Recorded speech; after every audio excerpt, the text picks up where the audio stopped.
Welcome to my Public Health 601 final project. My name is Lindsay Emery. Within this project, I will discuss literature about social connectedness, marriage, and exercise, as well as two research questions that I have come up with, methods, results, a discussion at the end with extra questions, my SPSS data output, and references. Social connectedness is a major key to a healthy lifestyle. Humans are made to connect and feel connected to others, and this affects our overall health as well as our mental health. According to Martino, there is significant research that states that social support and feeling connected to others specifically helps maintain a healthy weight, maintain stress, decrease depressive symptoms, and helps improve our overall and mental health.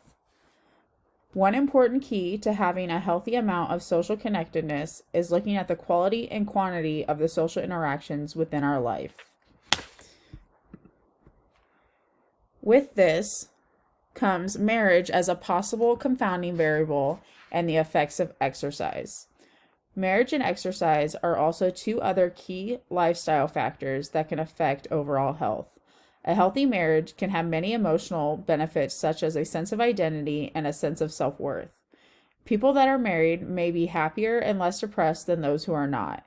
According to the effects of marriage on mental health, the loss of a spouse due to marriage dissolution can severely affect mental health as well as overall health. To add on, and according to the CDC, exercise on a regular basis is one of the most important things someone can do for their health. Exercise not only has an effect on mental health, but can help manage weight, reduce health risks such as diabetes, cardiovascular disease, and even lowers risk for some cancers. With this research, I have come up with two research questions.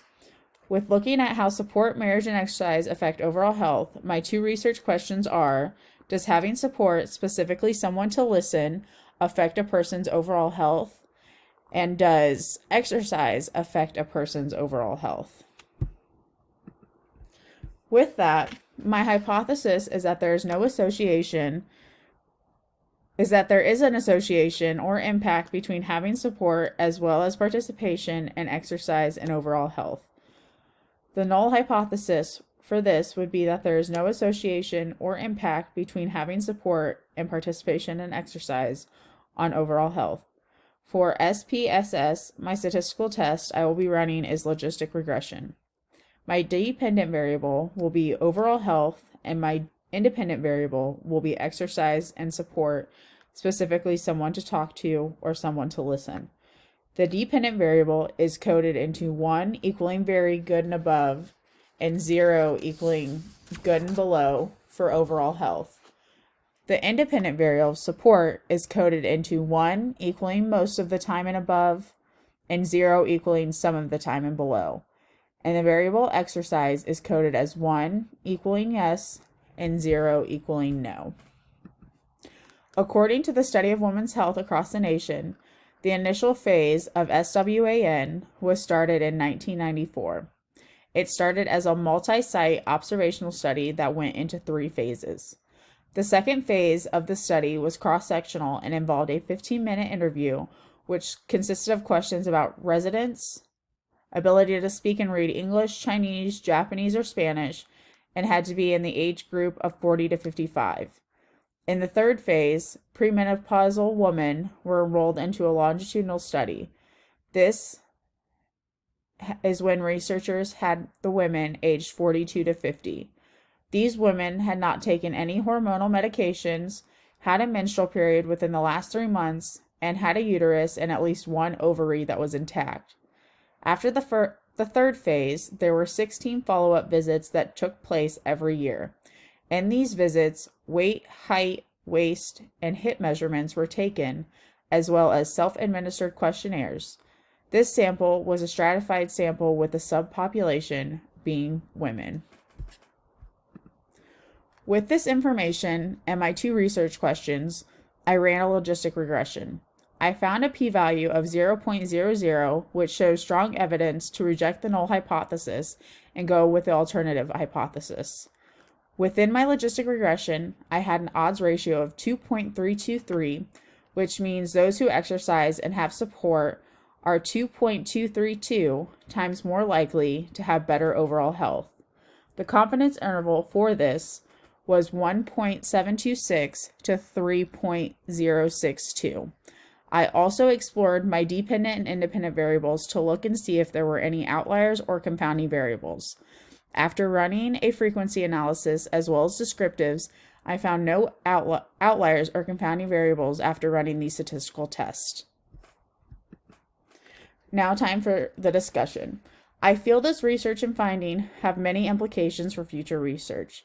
One impact that I feel this research can have is the need to look at how support and different types of support can affect overall health, and not just mental health, which is mainly looked at in research now. Future research should look at lifestyle factors such as a person's social connectedness and quality of social interactions, and how that might affect the person's overall health.